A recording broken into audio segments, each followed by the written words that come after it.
Comencemos. Muy buenos días a todos, bienvenidos, bienvenidas. Mi nombre es Horacio Urtiaga y esta mañana vamos a continuar con nuestra serie de estudios en la carta a los Romanos. Hoy día entramos a un nuevo capítulo que es el último capítulo dentro de esta tercera sección importante de la carta a los Romanos. Como ustedes saben, Pablo escribe esta carta a una iglesia que él no conoce, la iglesia en Roma, cuyo propósito principal al escribirles es anunciarles el mensaje de salvación de una manera muy profunda. Al principio, Pablo se ha enfocado más en explicar qué es la justicia de Dios. En la segunda sección, más que todo, Pablo se ha tratado de enfocar en lo relacional, personal y participativo de nuestra fe. Y en esta tercera sección donde nos encontramos, que empezó en el capítulo 9, Pablo está tratando de responder una pregunta importantísima. Y la pregunta es la siguiente: ¿las promesas de Dios han fallado? ¿Han fallado las promesas de Dios a la nación de Israel? Porque aparentemente la nación de Israel ha sido desechada por Dios, porque en su mayoría los israelitas han rechazado al Mesías. Por lo tanto, el hecho de que Dios los haya llamado su pueblo, el hecho de que Dios los haya llamado sus escogidos, sus hijos, significa que el día de hoy ya no lo son, ya no son el pueblo de Dios, ya no son los escogidos de Dios, Dios ha desechado a su pueblo, las promesas de Dios han fallado. Eso es lo que Pablo está tratando de responder en los capítulos 9, 10 y lo seguirá tratando de hacer en el capítulo 11. En el capítulo 9 vimos que Pablo dice, para nada, Dios no ha desechado a su pueblo, porque no todo Israel es el verdadero Israel. El Israel de Dios son los verdaderos israelitas que han puesto su confianza en el Señor. Y esto siempre ha sido así, porque Dios siempre ha tenido un remanente, un grupo pequeño de aquellos que sí han creído en Él, por más que la nación de Israel haya sido escogida por Dios. Es más, podríamos decir lo siguiente, Dios escogió a Israel. Por eso Dios es el Dios de Abraham, de Isaac y de Jacob.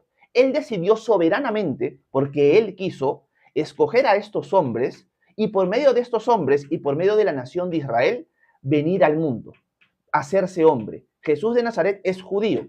Por lo tanto, Dios soberanamente escogió a la nación de Israel para cumplir sus promesas a la nación y al mundo entero.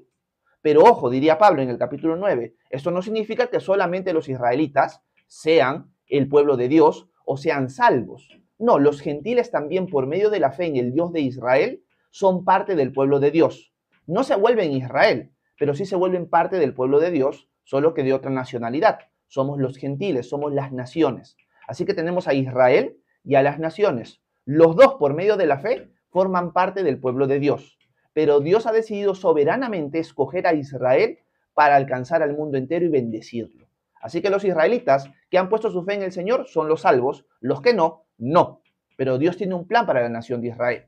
Esto lo vimos en el capítulo 9. Capítulo 10, Pablo empieza a contar el por qué la mayoría de israelitas no es parte del verdadero Israel. ¿Por qué la mayoría de israelitas ha rechazado a Jesús? Y lo que Pablo responde en general, esto lo vimos hasta el día de ayer, es que los israelitas han tratado de construir su propia justicia. O sea, agarraron la ley de Dios y trataron de cumplirla a la perfección para ser declarados justos. O sea, yo la voy a guardar a la perfección y así poder presentarme justo delante de Dios. Pero la justicia de Dios siempre ha sido un regalo, no ha sido algo que tú lo puedes obtener por tu esfuerzo. Más bien la ley servía para que te des cuenta, ay, la rompo, fallo, no la puedo cumplir perfectamente, soy pecador. La ley también servía para llevarte a la necesidad de un Salvador, que es Jesús. Por lo tanto, ellos utilizaron y estaban utilizando, y es más, hasta utilizan el día de hoy, mal la ley. ¿Por qué? Porque la ley tenía el propósito de mostrar cuál era el pecado y también tenía el propósito de llevarlos a Cristo. Así que la mayoría de israelitas no aceptaba a Jesús porque ellos piensan que son justos en base a su propia justicia. En cambio, los gentiles han puesto su fe en Jesús, han puesto su lealtad en Él y han recibido la justicia que viene de Dios. La misma justicia de Dios por medio de la fe en Jesús. Así que la mayoría de israelitas ha fallado al no poner su confianza en el Señor y por lo tanto al construir su propia justicia. Eso es lo que Pablo ha dicho hasta el capítulo 10. Ahora en el capítulo 11, Pablo va a responder algunas preguntas que surgen de estas verdades. La pregunta que sigue surgiendo es, entonces si la mayoría de israelitas ha fallado, no ha alcanzado la justicia de Dios porque la intentó construir, ¿significa entonces que Dios se ha desechado a Israel entonces? Israel ya no es su pueblo, Israel ya no es su escogido, ya no son sus hijos. Y Pablo va a volver a repetir, no es así. Y va a explicar el por qué. Así que vayamos a Romanos capítulo 11 y leamos los primeros versículos para ver qué es lo que el Señor nos muestra a nosotros y también lo que Pablo le quiso decir a la iglesia en Roma. Versículo 1 del capítulo 11. Dice Pablo: por lo tanto, pregunto, ¿acaso Dios desechó a su pueblo? De ninguna manera, porque yo también soy israelita, descendiente de Abraham, de la tribu de Benjamín. Dios no desechó a su pueblo, al cual conoció desde un principio. ¿No saben ustedes lo que dice la Escritura acerca de Elías? De cómo invocó a Dios contra Israel cuando dijo: Señor, han dado muerte a tus profetas y han derribado tus altares. Solo yo he quedado y procuran matarme. ¿Y cuál fue la respuesta divina? Me he reservado 7,000 hombres que no han doblado la rodilla delante de Baal. Aquí Pablo suelta bastantes cosas que nosotros tenemos que analizar y entender. La primera es la siguiente, que Pablo equipara a Israel, incluido el Israel incrédulo, con el pueblo de Dios. Por eso Pablo en el capítulo 11 dice: entonces, pregunto, ¿ha desechado Dios a su pueblo? Y en el contexto que estamos estudiando en todas estas semanas, podemos decir seguramente que Pablo, cuando dice su pueblo, se está refiriendo a Israel, a la nación en su conjunto. Hay muchos que lo han rechazado, hay otros que lo han aceptado. Entonces, Dios ha desechado a su pueblo igual Israel. ¿Por qué es importante aclarar esto? Porque el día de hoy hay muchos hermanos en la fe que entienden equivocadamente, sacando estos capítulos fuera de su contexto, que Israel como nación ya no es el pueblo de Dios. Y van a decir: no, no, no. En el pasado, Israel fue el pueblo de Dios. En el presente, Dios ya desechó a Israel. Y el pueblo de Dios es la iglesia. Eso es lo que van a decir muchos hermanos en la fe el día de hoy. Pero entonces Pablo se estaría equivocando al equiparar a la nación de Israel con la frase el pueblo de Dios. Por eso Pablo dice: entonces, ¿podemos decir que Dios ha desechado a su pueblo, Israel como nación? Y la respuesta de Pablo es: de ninguna manera. Porque yo, dice Pablo, soy israelita. Soy descendiente de Abraham, soy de la tribu de Benjamín. Yo soy uno de ese remanente del verdadero Israel que ha creído. Por lo tanto, Dios no ha desechado la nación de Israel. La nación de Israel sigue siendo el pueblo de Dios. Ahora, ojo con esto. Cuando nosotros decimos, o cuando la Biblia dice, en verdad, porque estamos sacando el texto en su contexto, cuando la Biblia dice que Israel es el pueblo de Dios, no está diciendo que todos los israelitas son salvos. Se le dice pueblo de Dios, y Pablo está utilizando esa frase porque a la nación de Israel le pertenecen un montón de promesas que Dios le ha hecho desde la antigüedad. Por eso en el capítulo 9, Pablo dice que a Israel le pertenece. No le perteneció, sino le pertenecen los pactos, los patriarcas, el culto, el templo, y por medio de ellos vino el Cristo, quien es Dios sobre todas las cosas, bendito sea por siempre. Amén, diría el apóstol Pablo. Así que la nación de Israel tiene un rol importante, o ha tenido un rol importante en el pasado, lo tiene en el presente y lo tendrá en el futuro. Pero con esto no estamos diciendo que la nación de Israel sea salva y que todo lo que hagan nosotros tenemos que aplaudirlo. ¿Por qué todo lo que hace Israel nosotros no tendríamos que aplaudirlo? Porque históricamente solamente un remanente pequeño ha sido el verdadero Israel. ¿Qué significa esto? Que Dios tiene un plan para la nación de Israel en el futuro, que es que toda la nación sea salva. Pero solamente el verdadero Israel es esa nación étnica que ha puesto su fe en el Mesías. Si tú visitas Israel, nacionalmente hablando, el día de hoy, en su mayoría, nadie cree en Jesús. Es una pequeña minoría de israelitas que creen en el Señor. Y esto es algo consistente con lo que Pablo está viviendo en su época y lo que los antepasados de Pablo vivieron también. Pablo dice: ¿Dios ha desechado a su pueblo, a la nación de Israel? De ninguna manera. Yo soy israelita, soy descendiente de Abraham, soy de la tribu de Benjamín. Yo soy el ejemplo perfecto de que Dios ha tenido un remanente hasta en el día de hoy y no nos ha desechado como israelitas. Es más, alguien podría decir: bueno, Dios sí lo desechó, pero ¿qué es lo que nos dice la Escritura?, diría el apóstol Pablo. Recuerden lo que vemos en Segunda de Reyes, capítulo 19. Déjenme ver si es Segunda de Reyes o Primera de Reyes para que ustedes tengan la referencia. Es Primera de Reyes, capítulo 19. En Primera de Reyes capítulo 19 vamos a ver al profeta Elías. El profeta Elías fue alguien que anunció la palabra de Dios en un tiempo de apostasía de Israel. Israel en general se había ido tras el dios Baal. Y Dios usó a Elías para traer un avivamiento en Israel. Pero las cosas políticamente no cambiaron. Acab siguió siendo el rey, su esposa siguió siendo Jezabel, e intentaron matar a Elías. Lo que hace Elías es huir y esconderse. Y cuando Dios se encuentra con Elías, porque Dios lo busca, Elías está escondido, muerto de miedo, Elías le dice al Señor, Señor, yo soy el único que ha quedado, tu pueblo te ha rechazado, tu pueblo busca matarme, yo soy el único que ha permanecido fiel delante de ti. O sea, Elías pensaba que él era el único remanente de Israel. Y Dios le dice, para nada, Elías, yo he reservado 7,000 hombres que no han doblado su rodilla delante de Baal.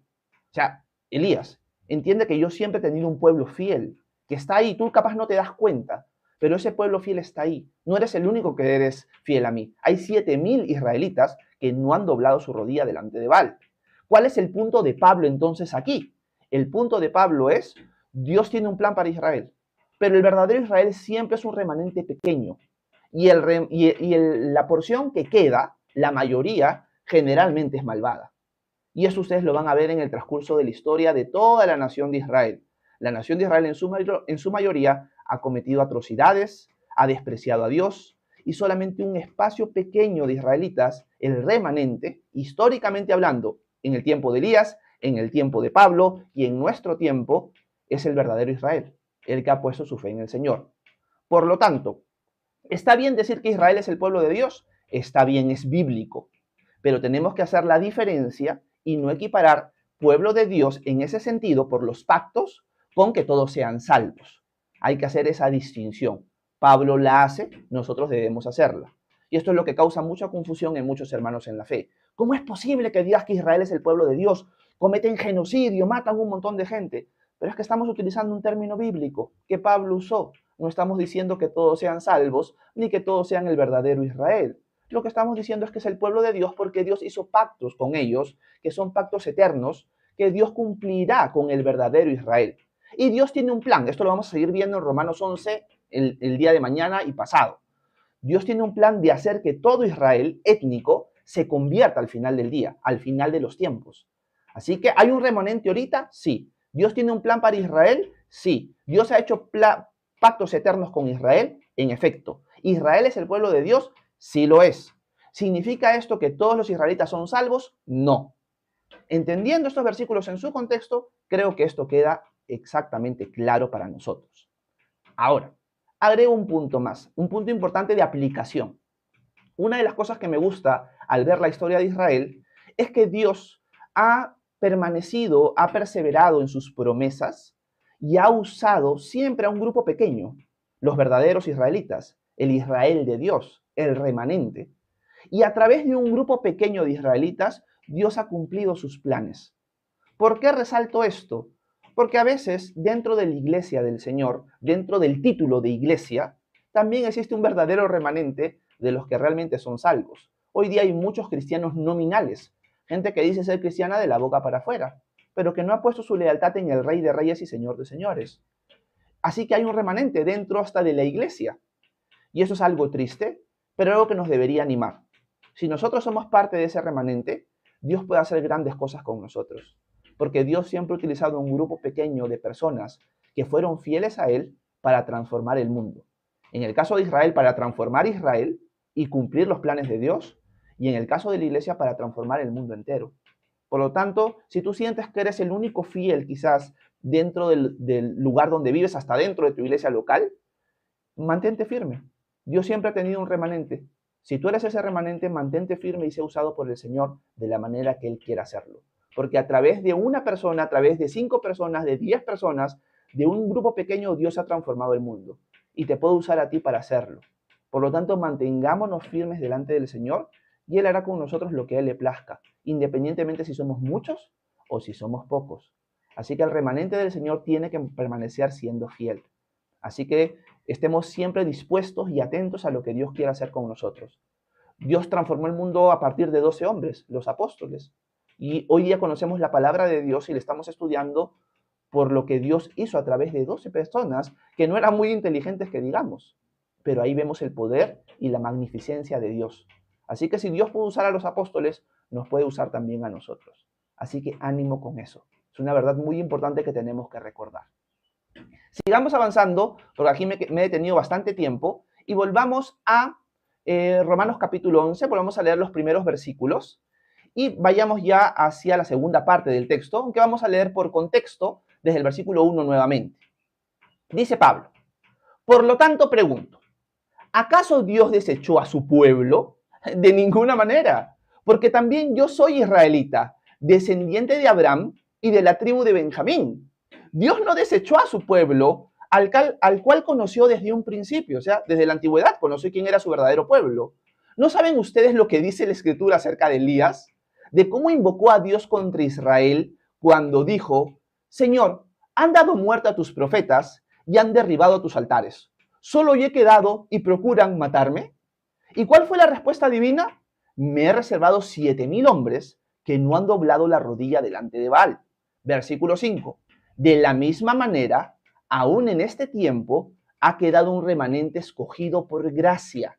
Y si es por gracia, ya no es por obras. De otra manera, la gracia ya no sería gracia, y si fuera por obras, ya no sería gracia. De otra manera, la obra ya no es obra.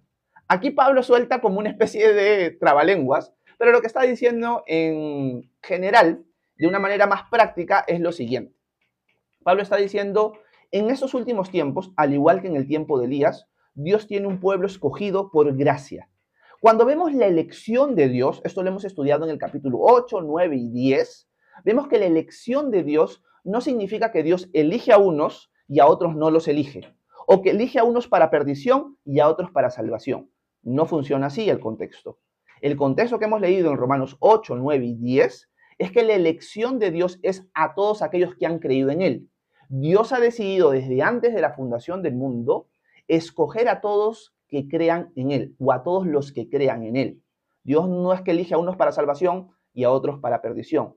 Los elegidos de Dios son aquellos que han puesto su fe en Jesús. Por lo tanto, dice, al igual, dice Pablo, hoy día hay un remanente que es escogido por Dios por gracia. Es un regalo, no es por obras, es por la gracia de Dios, es un regalo inmerecido, eso es lo que significa gracia, es por su beneplácito. Él ha decidido tener misericordia de quien quiera tenerla. Y Él ha decidido tener misericordia de toda persona que viene y se arrepiente y lo pone a Él como rey. Por lo tanto, Dios tiene el día de hoy un remanente escogido por gracia, que no es por obras. Los judíos en el tiempo de Pablo querían construir su justicia por obras. Pablo dice, no, el remanente, el escogido por Dios, es por gracia, es un regalo. Y simplemente estos hombres, incluido yo, diría Pablo, lo hemos recibido. Hemos recibido el regalo de la justicia de Dios por medio de la fe. Eso es lo que Pablo está diciendo en otras palabras. Sigamos leyendo. Versículo 7. Aquí entramos a la siguiente sección importante. Entonces, ¿qué? Israel no ha alcanzado lo que buscaba, pero los escogidos sí lo han alcanzado, y los demás fueron endurecidos. Como está escrito, Dios les dio un espíritu de estupor, y así son hasta el día de hoy. Tienen ojos que no ven y oídos que no oyen. Y David dice, que sus banquetes se conviertan en trampa y en red, en tropezadero y en retribución. Que sus ojos se nublen para que no vean y sus espaldas se encorven para siempre. Bueno, Pablo termina esa sección diciendo, entonces, ¿qué? Lo que Israel buscaba no lo alcanzó, no lo alcanzó. En el capítulo 10 vimos que Israel buscaba la justicia en base a guardar las obras de la ley. Ese camino lleva a la perdición. El camino que lleva a la salvación es que tú encuentres la justicia como un regalo de Dios cuando pones tu lealtad, tu fe en Jesús. Por lo tanto, lo que buscaba el israelita no lo ha alcanzado. En cambio, sí, ¿quiénes lo han alcanzado? Los escogidos de Dios. ¿Quiénes son los escogidos de Dios? Los que han depositado su fe en Jesús como Señor y Salvador. Pero los demás, los que no lo alcanzaron, han sido endurecidos, diría el apóstol Pablo. Esto es algo que Pablo va a desarrollar en los siguientes versículos y que Pablo ya ha soltado como una sombra anteriormente en el capítulo 9. ¿Se acuerdan que cuando Pablo soltó el ejemplo del faraón, dijo, bueno, yo quiero endurecer a quien quiere endurecer? O sea, una persona que rechaza al Señor, si el Señor quiere, te puede endurecer el corazón para que sus planes sigan avanzando. Por eso Pablo cita un versículo del faraón donde dice, yo te he levantado para que mi conocimiento, mi poder, mi soberanía sea manifiesta en todo el mundo. O sea, Dios endureció el corazón del faraón para que el mundo entero pueda conocerlo. O bueno, en este caso, para que el mundo cercano a Egipto pueda conocerlo. Pablo ahora está utilizando la misma figura, pero hablando de los israelitas endurecidos, o sea, los que lo rechazaron. En cambio, aquellos que no aceptaron al Señor no han sido escogidos por gracia, por lo tanto ellos han sido endurecidos, al igual que el faraón. Y Pablo va a seguir desarrollando la idea en los siguientes versículos de que los israelitas han sido endurecidos para que el mundo entero conozca de Cristo. La persecución de la iglesia empezó religiosamente hablando por los judíos. Así que los judíos fueron endurecidos como plan de Dios por haberlo rechazado a él para que la palabra de Dios sea dispersa por todo el mundo. Y esto lo vemos en el libro de los Hechos. Así que Pablo lo que hace es sustenta lo que está diciendo con 3 pasajes bíblicos. Un pasaje lo saca del libro de los Salmos, otro lo saca de Isaías y otro lo saca, déjenme ver porque me olvidé, de Deuteronomio. Les doy las citas para que ustedes las revisen. El primer pasaje es Deuteronomio 29:4, el segundo es Isaías 29:10 y el tercero es Salmo 69, 22 al 23. Estos 3 pasajes engloban toda la escritura, la ley, Deuteronomio, los profetas Isaías y los salmos, el libro de los salmos. Y con 3 escrituras importantes de los israelitas, Pablo sustenta, históricamente, Dios siempre ha castigado a su pueblo que lo rechazó, dándoles un espíritu de estupor, dándoles ceguera espiritual. Un espíritu de estupor sería como una muerte espiritual, o sea, como que realmente no te interesa nada espiritual. Y el salmo final que habla del banquete es como que Israel está tranquilo, dormido en sus laureles, pensando que porque son israelitas de etnia, ya son salvos. Y Pablo está diciendo, miren lo que dice la ley, los profetas y los escritos. Las 3 secciones importantes del Antiguo Testamento nos muestran que Israel siempre fue endurecido por causa de la dureza de su corazón. Ya eran duros de corazón y Dios los endureció como parte de juicio. Esto está sucediendo el día de hoy, diría Pablo, para que los gentiles sean alcanzados también. Así que hasta Dios usa corazones duros para que el mundo lo conozca. Terminamos diciendo lo siguiente.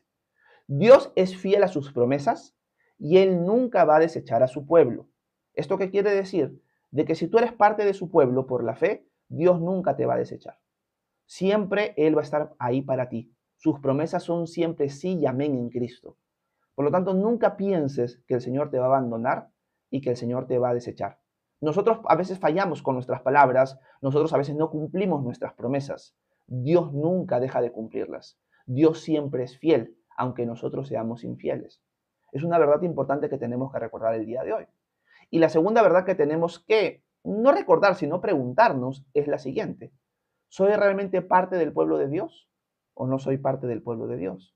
Porque como hemos visto en capítulos anteriores, aquellos que son parte del pueblo de Dios, de nacionalidad judía, son el verdadero Israel. Y de los gentiles, son los gentiles que han puesto su confianza en Jesús. La pregunta es, ¿eres alguien de la iglesia simplemente de título o realmente has puesto a Jesús como tu Rey y Salvador? Quiero ver cómo voy en tiempo. Digo lo siguiente, me alcanza para decir lo siguiente. El día de ayer en la iglesia local estaba avisando o estaba contando acerca del mensaje de salvación y cómo el mensaje de salvación podríamos recordarlo como una B chica, o sea, como una V.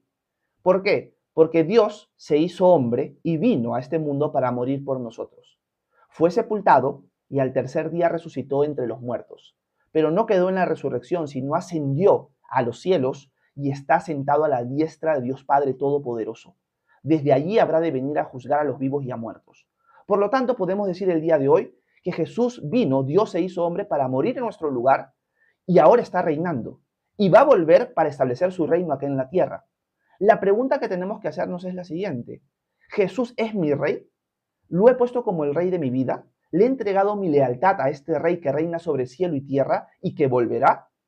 ¿O simplemente he repetido una oración porque, bueno, suena bonito decir, Jesús te recibo? La salvación no gira en torno a repetir palabras mágicas. La salvación gira en si Jesús es realmente tu rey o no. Si realmente es el dueño de tu vida. Si realmente tú eres ahora su súbdito, su siervo, su hijo. Es una pregunta que cada uno de nosotros tenemos que responder. La mayoría de Israel rechazó esto, rechazó a Jesús como rey. Solo un remanente creyó en él. La pregunta es, ¿tú eres parte del remanente o no lo eres? Te invito a que pongas a Jesús como el rey de tu vida, que Él sea tu Señor, tu Salvador, tu Dios. Y en ese momento tú vas a ser parte del remanente, tú vas a ser un escogido de Dios, tú vas a ser su pueblo, su hijo, y vas a esperar con ansias su venida. Así que te invito a tomar esa decisión. Dicho esto, espero que este pequeño devocional haya sido de edificación para ustedes. Ya saben que si tienen alguna pregunta, alguna duda, algún comentario, por favor, háganmelo saber, que con gusto voy a intentar responder sus preguntas a continuación. Muchas gracias por su atención. Que Dios los bendiga a cada uno de ustedes. Bueno, muchísimas gracias por haberme prestado atención en este espacio de tiempo. Déjenme apagar la grabación de la cámara para luego pasar al tiempo de preguntas y respuestas como siempre. Perfecto. Déjenme ponerme en el centro de la pantalla, creo que estoy bien. Gracias por haberme acompañado. Ahora vamos a pasar un tiempo de preguntas y respuestas.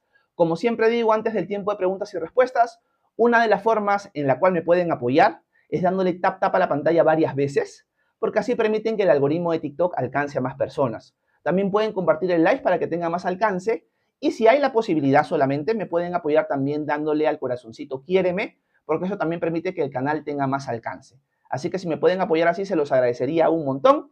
Dicho esto, vamos a subir y leer sus comentarios. Así que anímense a dejar preguntas de lo que hemos leído o también de otras cosas que quizás no les ha quedado claro sobre Dios, el cristianismo, la Biblia. Estoy para servirlos en este espacio de tiempo. Déjenme ver. No sé en qué comentario me quedé. Déjenme ver. Hay bastantes comentarios el día de hoy.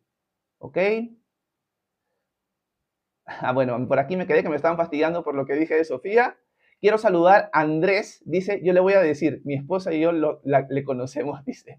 Aseguro conocen a mi esposa Gaby, dice. Quiero saludar a Maf. ¿Cómo estás, Maf? Bienvenido, bienvenida. Quiero saludar a Reina. ¿Cómo estás, Reina? Un abrazote hasta Lima. Buenos días. Déjenme ver. Por aquí quiero saludar a Nélida. Ismael, por ahí está que me fastidia también por lo que dije de Sofía. Quiero saludar a Melo. ¿Cómo estás, Melo? Buenos días. Gracias por estar con nosotros. If Lolita, ¿cómo estás? Buenos días. De nada, If, para servirte en todo lo que pueda. Quiero saludar a Sonia hasta Miami. Buenos días. Y quiero darle las gracias a todos los que en el transcurso del devocional y en estos momentos me están apoyando con algunos regalitos. Muchas gracias por su ayuda a mi familia y a mi persona. Realmente lo aprecio un montón. Gracias por hacerlo. Quiero saludar a Isabel hasta México. Un abrazo, Isabel. Bienvenida. Déjenme ver por aquí. A Estrellita, y la había saludado hasta Lima. Jordani, ¿cómo estás, hermano? Un abrazo, buenos días. Dice, Dios nos libre de juzgar a Israel de esa manera. Gracias a ellos conocimos a nuestro Dios. Bueno, eso es verdad. Nosotros conocemos al Señor por medio de las promesas que Dios le hizo a Israel. Así que sí, ellos tienen una ventaja. Gracias, Laura. Dios le dio una ventaja a ellos de tener los oráculos de Dios, la palabra de Dios. Lamentablemente no la aprovecharon. Y esto lo vimos en Romanos 2 y lo estamos volviendo a ver en los capítulos 9 10 y 11. Así que Israel ha sido una bendición para nosotros. Eso no significa, uno, alabar a Israel, por si acaso, no caigamos en ese error, es un error garrafal. Y dos, no equiparemos las bendiciones que tenemos por medio de Israel con que Israel sea salvo en general. Así que tengamos cuidado con eso. Una cosa no lleva a la otra. Quiero saludar a Techi hasta Lima. ¿Cómo estás, Techi? Buenos días. Un abrazo para ti, para Bruno. Nísida, ¿cómo estás? Buenos días, hermano. Un abrazo hasta Lima. Bienvenida. Déjeme ver. Nísida dice, otra vez llegué tarde. Qué difícil se me está haciendo poder organizar mi tiempo. No te preocupes, Nísida. Gracias por estar, que importa, tarde por aquí. Ya sabes que el devocional lo mando en la comunidad de WhatsApp más tarde. Déjeme ver. Samiel Kofi dice, ese pueblo ya no existe, ese Israel.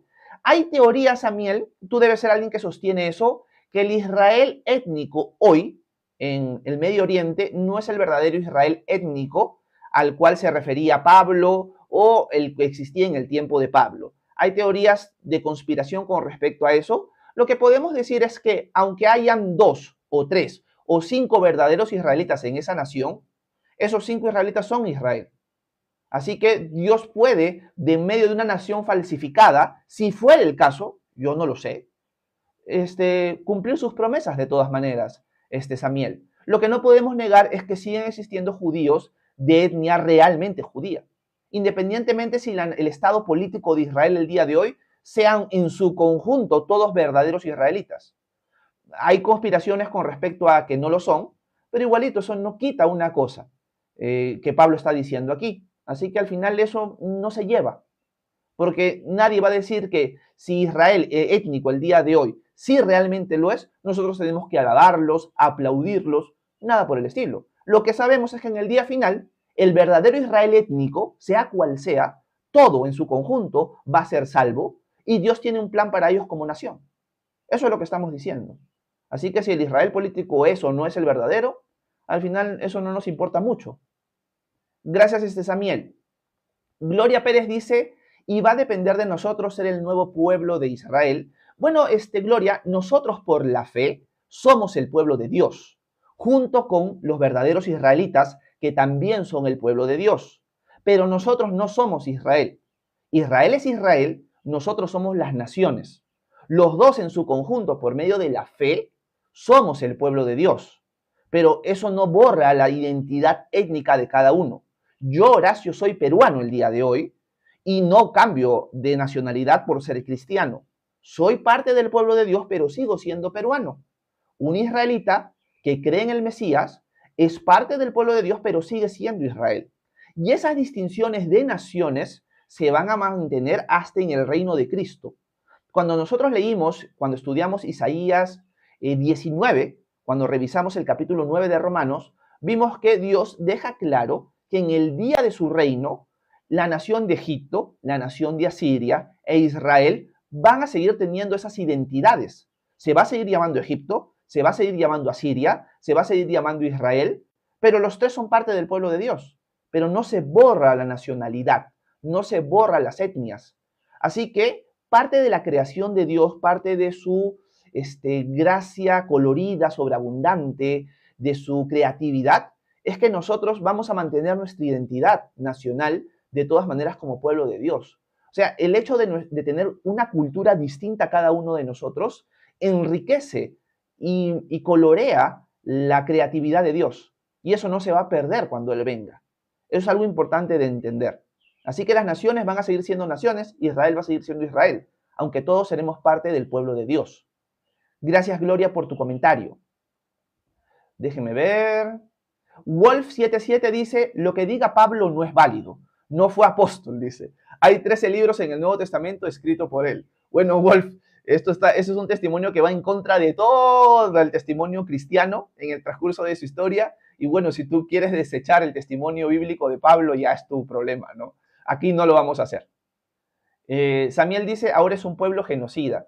Bueno, lo que dices va y viene, Samiel. Al final no me importa mucho si es un pueblo genocida o no, en el sentido que, no estoy diciendo que, no importa si las naciones matan, no estoy diciendo eso.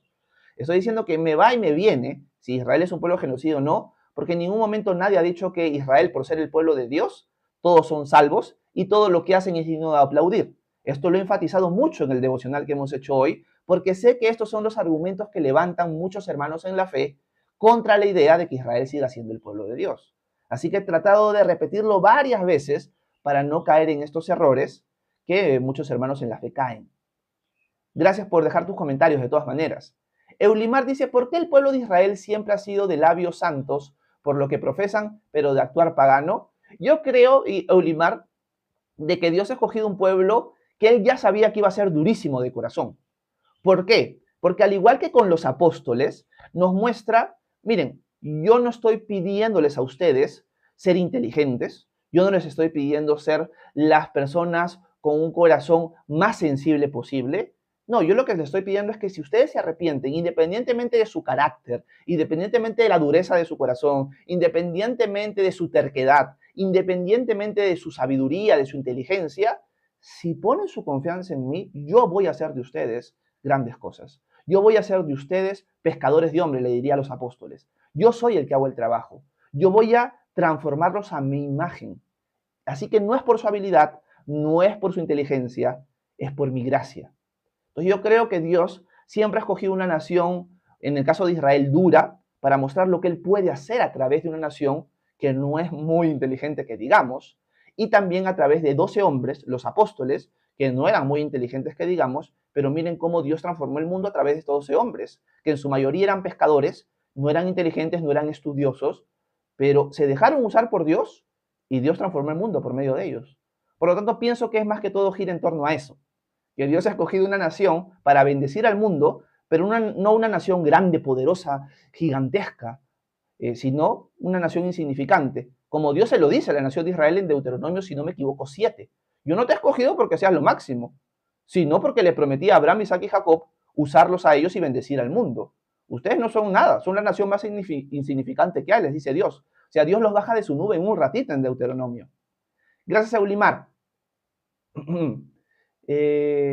Wolf dice, Jesús tuvo 12 apóstoles donde solo hay 3 escritos de ellos, dice Wolf. Bueno, esto es una creencia. Miren esto, el comentario de Wolf es una creencia que compartían muchos enemigos de Pablo en su tiempo. Por eso cuando Pablo escribe la carta a los Gálatas, él defiende su apostolado ahí. Cuando escribe primera y segunda de Corintios, él también defiende su apostolado ahí. Y lo que Pablo va a decir es, a mí no me levantó ningún nombre, sino Dios mismo me llamó. Y es más, ¿cómo la gente puede saber que yo soy apóstol? Diría Pablo, porque ustedes son el sello de mi apostolado. Las iglesias que existen en Corinto, en Éfeso, etcétera, etcétera, son la respuesta a aquellos que me acusan de yo no ser un apóstol. Ahí está el sello de mi apostolado, las iglesias que el Señor me ha usado para plantar. Así que ahí pueden ver claramente que soy un apóstol, diría Pablo. Entonces, Wolf es alguien que tiene las mismas creencias de muchos enemigos de Pablo en su tiempo. Gracias, Wolf, por tus comentarios. Gloria Pérez dice, Israel, ese pueblo que Dios hizo el pacto, es para aquellos que siguieron sus leyes. Como ese pueblo ya está corrompido en algunos casos, dice, ahora dependerá de nosotros, seamos el nuevo Israel, siguiente sus leyes que estén en la Biblia. No, Gloria. Bueno, ya te respondí eso. Quizás estos comentarios son anteriores a mi respuesta. Déjenme ver. Ismael le dice, escuchen lo que él está explicando, dice. Gracias, Ismael. Déjenme seguir leyendo algunas preguntas y comentarios más. Quiero saludar a Víctor hasta Connecticut. Víctor, estamos orando por ti, hermano. Un abrazote. Henry, un abrazo hasta Lima. Buenos días. Déjenme ver. Gesat dice, Pablo usa a Faraón. Ok, pero también usa a David. Y David dice que él se deleita en su ley. Amén, Gesat, por supuesto. Por supuesto que sí. No estoy negando eso. Y eso lo hemos estudiado cuando hemos visto las referencias a David en un sentido positivo y también cuando cita a David en un sentido negativo. Gracias, Gesat. Laura dice, ¿podrías decir nuevamente los versículos, Horacio, por favor? Por supuesto que sí, Laurita. Los textos que usa Pablo para referirse a Elías son Primera de Reyes 19, ¿ok? Los textos que utiliza para mostrar el endurecimiento históricamente hablando de Israel son Deuteronomio capítulo 29, versículo 4. Deuteronomio 29, 4. Isaías 29, 10. Isaías 29, 10. Y Salmos 69, 22 y 23. Salmos 69, 22 y 23. Si alguien no lo ha podido copiar, me avisa en la comunidad de WhatsApp y yo les copio esos 3 pasajes. ¿Ok? Gracias, Laurita, por dejar tu pregunta por aquí. Déjenme buscar el comentario de Laura y seguimos leyendo. Quiero saludar a Erika. ¿Cómo estás, Erika? Un abrazo hasta Lima. Dice, una adventista dice, Jesús no abolió la ley y los profetas y guardó el sábado. Muy bien, muy buen comentario. Vamos a aprovechar para contestar tu pregunta y también explicar algunas cosas importantes. Generalmente, muchas personas que quieren volver a la ley de Moisés el día de hoy, como metieron esta enseñanza en las iglesias de Galacia y como Pablo defiende en Romanos, podemos desbaratar sus argumentos de distintas maneras. Estudiando Romanos de arriba abajo, como lo vamos haciendo, claramente en muchos textos podemos ver que Pablo deja claro que la justicia de Dios se ha manifestado aparte de la ley, que nosotros ahora hemos muerto a la ley y ya no estamos bajo la ley, que Cristo es el fin de la ley para justicia de todo aquel que cree. O sea, hay un montón de textos que Pablo usa en Romanos y también en Gálatas que nos muestran que nosotros ya no estamos bajo la ley. En Gálatas Pablo va a decir que la ley es un tutor para llevarnos a Cristo, pero que ahora que hemos llegado a Cristo ya no estamos bajo el tutor. Por lo tanto, ya no estamos bajo la ley, refiriéndose a la ley de Moisés. Otro dato importante, esto no significa que nosotros no tengamos ley. Nosotros sí estamos bajo la ley. Primera de Corintios 9, Pablo va a dejar claro que él está bajo la ley de Cristo. La ley de Cristo es la ley que se ha revelado a través de las enseñanzas apostólicas en sus cartas y también en el Sermón del Monte. Ahí podemos encontrar la ley de Cristo para nosotros el día de hoy. No es la ley de Moisés, ni es la ley que Dios le dio a Noé en el pacto con Noé. Es la ley del nuevo pacto. El autor de Hebreos va a decir que al haber habido un cambio de sacerdocio, Jesús no es de la tribu de Leví, no es de Aarón, es de la tribu de Judá, es un sacerdocio distinto, es el sacerdocio de Melquisedec. Al haber habido un cambio de sacerdocio, ha habido un cambio de ley, diría el autor de Hebreos. Por lo tanto, nosotros no estamos bajo la ley de Moisés a la luz de Romanos, Gálatas, Hebreos. Ahora, otra cosa importante. Generalmente muchos grupos que sí siguen guardando la ley de Moisés como si fuera requerida para nosotros el día de hoy, van a utilizar un texto en Mateo. Mateo capítulo 5, los versículos creo que giran entre el 16 y el 19. No los tengo de memoria ahorita. Donde Jesús dice lo siguiente: yo no he venido a abolir la ley y los profetas. Yo no he venido a abolir, sino a cumplir. Entonces muchos grupos religiosos que guardan la ley van a decir, ajá, ahí está. ¿Qué me vas a decir de eso? Ahí Jesús dejó claro que él no ha venido a abolir la ley, no ha venido a terminarla. Ah, pero ahora tú dices que Cristo es el fin de la ley, de que ya no tenemos que guardar la ley de Moisés, tenemos que guardar el sábado, tenemos que hacer esto, tenemos que hacer aquello, no podemos comer cerdo, etcétera, etcétera. ¿Cómo explicamos ese texto? Lo primero que tenemos que decir es lo siguiente, que al igual que Pablo en Romanos capítulo 11 ha citado textos de la ley, de los profetas y de los escritos, una forma recurrente israelita de referirse a todo el Antiguo Testamento era la ley y los profetas. Cuando vemos ciertos contextos, por ejemplo el de Romanos, Pablo muchas veces va a utilizar la frase la ley para referirse a la ley de Moisés, a los 613 mandamientos que se dieron en el monte Sinaí. Pero cuando vemos la terminología la ley y los profetas, tenemos que equiparar esa frase con el Antiguo Testamento. Entonces, traduciendo el texto para entenderlo mejor, Jesús diría lo siguiente: yo no he venido a abolir, a destruir, a finalizar el Antiguo Testamento. Yo no he venido a terminarlo, he venido a cumplirlo. Porque el Antiguo Testamento habla de mí, yo soy su cumplimiento. ¿Estamos en contra de eso nosotros? Para nada, porque el Antiguo Testamento nos va a mostrar distintos pactos y distintas leyes que Dios ha tenido. Por ejemplo, si vamos al libro de Génesis, vemos que Dios hizo un pacto con Noé. Y en el mandamiento o en los mandamientos que Dios hizo con Noé, Dios le dijo, puede comer tu generación, Noé, de todo. Y el sello del pacto que hago contigo es el arco iris. Así que en la generación de Noé, por mandamiento de Dios, bajo el pacto que estableció con Noé y su generación, ellos podían comer de todo. Pero cuando Dios escoge a Israel y lo saca de Egipto, lo lleva al desierto, al Sinaí, y hace un pacto específicamente con ellos, no con las naciones, Dios les da 613 mandamientos. En esos 613 mandamientos, ellos no podían comer de todo. Es un pacto con leyes distintas al pacto que hizo con Noé. Pero todas estas cosas apuntaban o trataban de llevar la cosa hacia la esperanza en el Mesías, en Jesús. Por lo tanto, cuando llega Cristo y Él camina entre nosotros, Él camina bajo el pacto de Moisés. Él era judío, pero cuando Él muere y resucita, Él establece un nuevo pacto. Al haber habido un cambio de sacerdocio, ha habido un cambio de ley. El nuevo pacto tiene otros mandamientos para nosotros.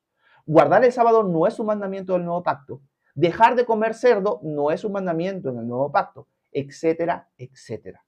Por lo tanto, podemos asegurar el día de hoy que no estamos bajo la ley de Moisés y que Jesús, cuando dijo que Él no ha venido a abolir la ley y los profetas, está diciendo que Él no ha venido a terminar el Antiguo Testamento, porque todo el Antiguo Testamento apunta a Él. Él es el cumplimiento. Todo el Antiguo Testamento gime contándonos que el Mesías va a venir a morir y luego a reinar. Así que Jesús no ha terminado con el Antiguo Testamento. Jesús en ningún momento está diciendo con esto, yo no he venido a acabar con la ley de Moisés. No está diciendo eso. Él no ha dicho eso. Él ha dicho que Él no ha venido a abolir el Antiguo Testamento en general. La frase la ley y los profetas se refiere a eso. Gracias, Erika, por tu pregunta. Sé que la respuesta es bastante extensa, pero quería tomar varias aristas importantes para entender correctamente el contexto bíblico en general. Gracias por hacerlo, Erika. Gesat dice, fe es creer, confiar y obedecer. Gracias, Jesús, en efecto, cuando nosotros ponemos nuestra fe, nuestra lealtad, yo creo que la palabra lealtad es una palabra que engloba lo que tú has dicho, Jesús. Fe es creer, es confiar, pero también obedecer. Cuando tú pones tu lealtad a alguien, al Rey de Reyes y Señor de Señores, a Jesús, eso implica creer en Él, pero también implica ser fiel a Él y obedecerlo. Nadie puede decir, yo he puesto mi lealtad a este rey, pero no lo voy a obedecer. Va todo en un paquete. Por lo tanto, lo que dices tú, Jesús, es importante. Fe es creer, confiar y obedecer también. Ahora, creo yo de que tú sí entiendes por obedecer guardar la ley de Moisés. Y ahí considero que estás completamente equivocado, y no solamente lo pienso yo, sino toda la iglesia en el transcurso de la historia. Gracias, Jesús. Eulimar se soltó una canción por ahí, dice, somos el pueblo de Dios, su sangre nos redimió, dice Eulimar. Un abrazo, Euli. Amy, ¿cómo estás? Tiempo que no te leía por aquí, buenos días. Dice, pastor, si observa la ley en partes, ¿está bien como los sabatistas? No sé si ellos cumplen la ley. Gracias, Amy. En verdad, son medios hipócritas para decir que ellos guardan la ley. Primero porque hacen trampa. Dividen la ley de Moisés, que es la ley, no las leyes, en tres categorías. Ley moral, ley civil y ley ceremonial. Esa distinción no la ha hecho Dios, por si acaso, la ha hecho el hombre. No hay nada bíblico que te muestre a ti de que Dios dice, hay una ley moral mía, hay una ley ceremonial y una ley civil, y así deben dividir la ley de Moisés. No, la ley es una. Si tú quiebras un mandamiento ceremonial o civil o moral, estás quebrando la ley, sí o sí. Pero ¿qué hacen estos hombres el día de hoy o mujeres que supuestamente guardan la ley? Dicen, no, nosotros guardamos la ley moral. La ley ceremonial y la civil ya quedó abolida. Por lo tanto, la ley moral incluye guardar el día sábado. Así que yo voy a guardar el día sábado. Pero hacer sacrificios, ir al templo en Jerusalén, etcétera, etcétera, no lo van a cumplir. Entonces están siendo hipócritas. La ley es una. Si tú quiebras un mandamiento de la ley, quiebras todos. Nosotros ya no estamos bajo la ley de Moisés. Así que si quieres realmente guardar la ley de Moisés, estás en aprietos. Pero no lo vas a poder hacer. Déjeme ver. Jesús dice, la ley no salva, me acerca a Dios, si me amas, guarda mis mandamientos. Amén, Jesús, excelente comentario. ¿Cuál es el problema que encuentro detrás de tu argumentación? Que para ti la ley es la ley de Moisés, no la ley de Cristo. Ahora, otra cosa que siempre voy a tener que repetir por aquellos que quieren guardar la ley de Moisés es que van a decir, es que la ley de Moisés no es de Moisés, es de Dios. En efecto, la ley de Moisés es la ley de Dios, que Dios le dio específicamente a la nación de Israel en un espacio de tiempo con un propósito en específico hasta que viniera el Mesías. Ya habiendo venido el Mesías, ya no estamos bajo el tutor, pero el Mesías ha establecido su ley. ¿Qué ley? La ley de Cristo, a la que Pablo se refiere en 1 Corintios 9, la que vemos también en la carta a los Gálatas y la que vemos expresada en la carta de los apóstoles con sus mandamientos y también en el Sermón del Monte. Así que, ¿la ley nos salva? En efecto, yo obedezco porque ya soy salvo. ¿Me acerca a Dios? Por supuesto que sí. En la ley de Cristo que encontramos, pidan y recibirán. Busquen y encontrarán. Llamen y se les abrirá. Por lo tanto, ¿me acerca a Dios? Si me amas, ¿guardas mis mandamientos? Por supuesto que sí. Pero ahora, ¿qué mandamientos? Creo que hay una diferencia muy radical entre lo que tú entiendes por los mandamientos de Cristo y lo que yo entiendo por los mandamientos de Cristo para los que estamos en el nuevo pacto. Si tú quieres seguir en el antiguo pacto, es un tema tuyo. Gracias, Jesús. Déjenme ver. Lirio Moleros dice, mil gracias, pastor. ¿Cómo estás, Lirio? Gracias, hermana. Un abrazo. Victoria Flores dice, Dios le bendiga. Un abrazo, Victoria. Gracias por estar con nosotros. Cari, un abrazo hasta Chile. Buenos días. Laura dice, muchas gracias, muy edificante. De nada, Laurita, para servirte. Déjenme ver. Shukra Mot Lucifer dice, Dios es amor. Mateo 10, 34 y 37. Bueno, vamos a ver el texto, ¿ok? Voy a aprovechar para responder. No sé si seguirá por aquí él, pero vamos a aprovechar y leer Mateo 10. Creo que es 34, 37, creo que dijo. Porque está dudando del amor de Dios. Déjenme ver. Vamos al versículo 34 y lo vamos a poner en pantalla. Ok, vamos a ver. Ah, ya sé qué texto es. Ok, vamos a leerlo. Jesús está hablándole a sus discípulos y les dice, no piensen que he venido para traer paz a la tierra. No he venido para traer paz, sino espada. He venido para poner al hijo contra su padre, a la hija contra su madre y a la nuera contra su suegra. Los enemigos del hombre serán los de su casa. El que ama a su padre o a su madre más que a mí, no es digno de mí. El que ama a su hijo o a su hija más que a mí, no es digno de mí. El que no toma su cruz y me sigue, no es digno de mí. El que haya su vida, la perderá. Y el que pierda su vida por causa de mí, la hallará. Gracias por tu pregunta. La pregunta gira en torno a, mira, Dios no ha venido, Jesús no vino a traer paz en este contexto, sino espada, a poner a las familias en contra. ¿Cómo puedes decir que Dios es amor? Bueno, vamos paso por paso. Nosotros no negamos que Dios sea amor a través de ese pasaje, porque el pasaje en su contexto lo que está mostrando es lo siguiente. Hay un mundo de tinieblas y hay un mundo de luz. Aquellos que pertenecen al reino de la luz son aquellos que han creído en Cristo, son aquellos que lo han aceptado a Él, lo han recibido como su Señor y Salvador. Pero hay un mundo que no ha creído en Él y que es un mundo de tinieblas. Y la luz y las tinieblas siempre van a estar en conflicto. Por lo tanto, lo que Jesús ha dicho es, yo he venido a traer por adelantado mi reino, a ser mi pueblo en esta tierra, y por si acaso eso no va a traer paz, eso va a traer disensión. Porque este mundo presente es un mundo que diría Pablo en Gálatas 1, es un mundo de maldad, es un mundo impío, es un mundo que le da la espalda a Dios. Por lo tanto, es lógico que el mundo que rechaza a Dios se vuelva nuestros enemigos, porque aborrecen la luz, porque aman más las tinieblas que la luz. Ahí el Señor no está mostrando algo no amoroso, más bien está diciendo cuáles son las consecuencias de que el amor venga al mundo. Cuando el amor viene al mundo, cuando la luz viene al mundo, cuando el reino viene al mundo, cuando la salvación viene al mundo, los que no son parte de ese mundo van a ser los que atacan. Los que no son parte de ese mundo van a ser los que traen espada, los que dividen a las familias. El cristiano no es el que divide las familias. El cristiano es el que recibe el odio de su familia. El cristiano no es el que trae espada. El cristiano es el que recibe la espada. Si no, pregúntale a nuestros hermanos en China, en Corea del Norte, en los países musulmanes, qué es lo que reciben ellos. Tú no vas a ver a los cristianos tomando espada y matando a los musulmanes, pero vas a encontrar a cientos y miles de musulmanes matando a los cristianos. ¿Y por qué el cristiano no responde de la misma manera? Porque el cristiano sigue a aquel que es amor. Así que hay una diferencia radical entre una cosa y otra.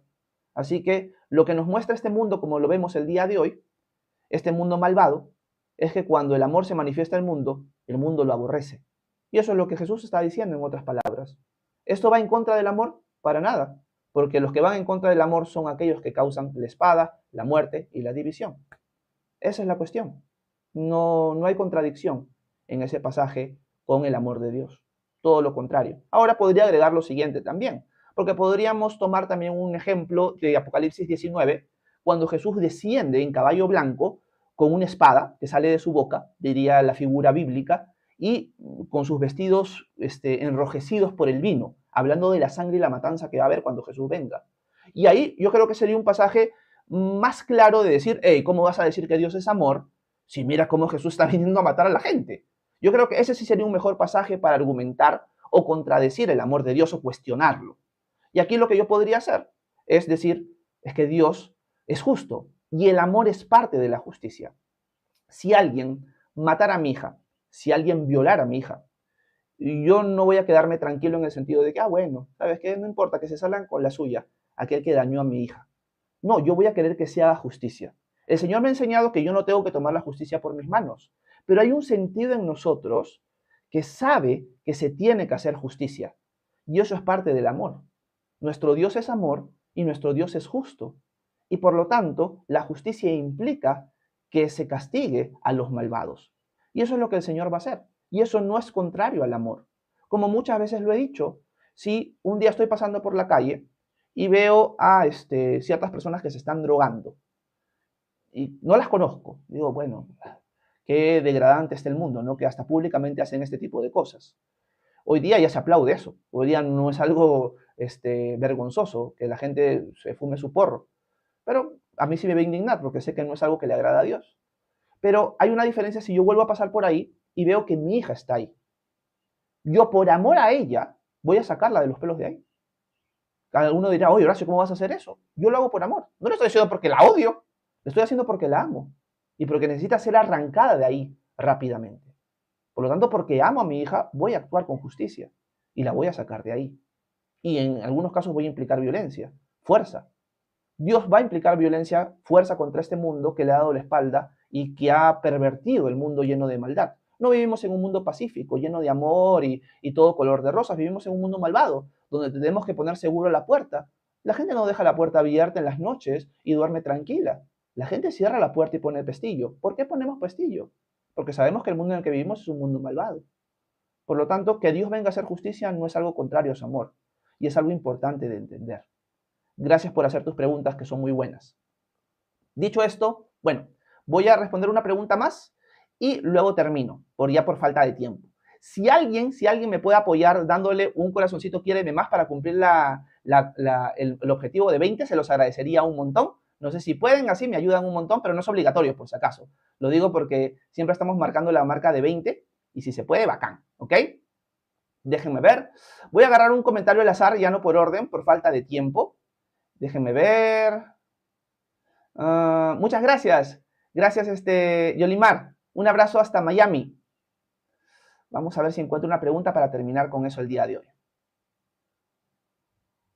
Ajá. Ay, no encuentro una pregunta. A ver, vamos a ver.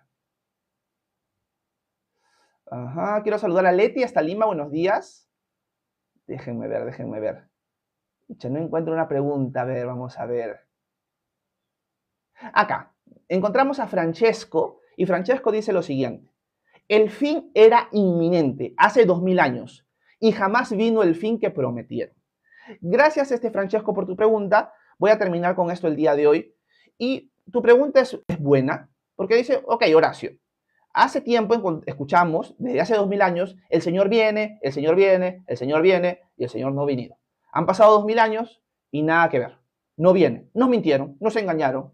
¿Por qué entonces los apóstoles decían que iba a venir si no ha venido? Vamos parte por parte. Lo primero es que Jesús siempre dejó abierta la posibilidad de que Él podía venir en cualquier época. Jesús nunca dio una fecha.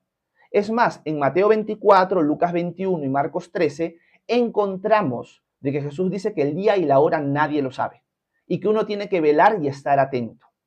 Cuando nosotros vemos ya a los apóstoles sí en efecto entendían por lo que Jesús había enseñado de que Él podía venir en su época, pero no lo aseguraban, porque Jesús nunca lo dejó 100% claro. Jesús siempre dejó abierta la posibilidad de que Él podía venir después de 100, 200, 1000, 2000 años. Es más, podrían pasar 1000 años más y Jesús no volver, por si acaso. Jesús siempre dejó la puerta abierta a entender de que su venida puede suceder en cualquier momento. A eso nos referimos con inminente. Inminente no se refiere a que va a pasar ya, sino que puede pasar en cualquier momento. Y que cuando venga va a ser rápido. Va a pisar el monte de los olivos y va a establecer su reino. Pero nunca Jesús dejó una fecha, siempre lo dejó abierto.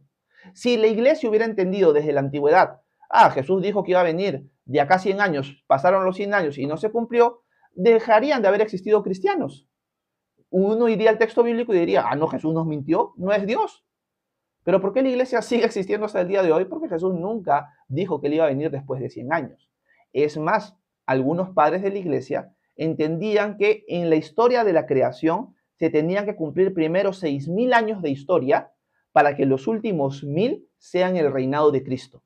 Así como Dios ordenó la creación en 6 días y el séptimo día descansó, así la historia del mundo entero gira en torno a 6000 años y los últimos 1000, el milenio, son el reinado de Cristo para luego entrar a la eternidad.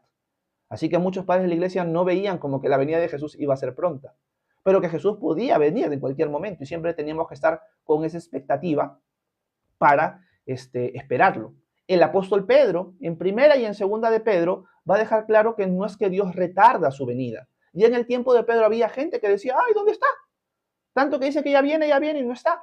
Y Pedro va a decir, no es que Dios retarde su venida, sino que Dios quiere que todos procedan al arrepentimiento y tiene paciencia. Para Dios un día es como 1000 años es como un día.